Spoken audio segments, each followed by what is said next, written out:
Genuine third floor.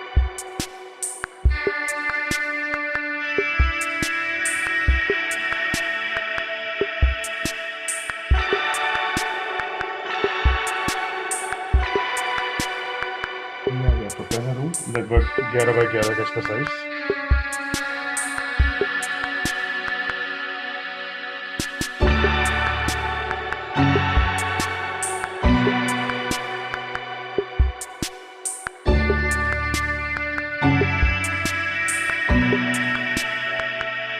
इसका भी same size लगभग 10 बाई 11 का। इधर बैल्कनी,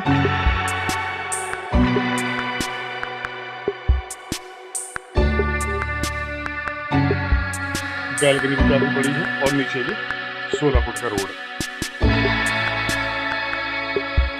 लेफ्ट साइड में आपका ये किचन में भी पूरा काम है।